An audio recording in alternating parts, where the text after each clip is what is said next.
आपले लोकप्रिय आमदार संग्राम जगतापांनी सांगितलं की आम्हाला संविधान भवन निर्माण करायचं आहे आणि त्याला 15 कोटी रुपये लागणार आहेत। मी आत्ताच पालकमंत्र्यांशी बोललो, पालकमंत्र्यांना सांगितलं की तुम्ही डीपीसी मधनं 5 कोटी रुपये द्या, राज्याकडनं मी 10 कोटी रुपये देतो।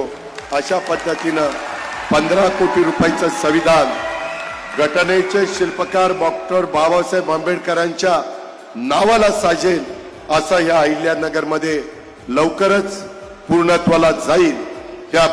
या प्रकारे मी स्वतः आणि आमचे पालकमंत्री राधाकृष्ण विखे पाटील साहेब आम्ही सगळेजण जी काही मागणी आमच्या संग्राम जगतापांनी केली ती आम्ही त्या ठिकाणी पूर्णत्वाला नेऊ। मुंबई चैतन्य भूमीजवळ इंदू मिलच्या जागेवर आपण सगळेजण मिळून डॉक्टर बाबासाहेब आंबेडकरांचं आंतरराष्ट्रीय दर्जाचं भव्य स्मारक उभारतोय। स्मारकाच्या आधीच्या उंचीपेक्षा नव्या आराखड्यामध्ये स्मारक अधिक भव्य करण्याचा आमच्या महायुती सरकारने निर्णय घेतलेला आहे।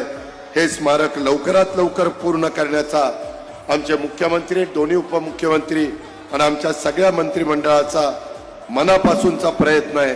महाराष्ट्रवादी रे महाराष्ट्र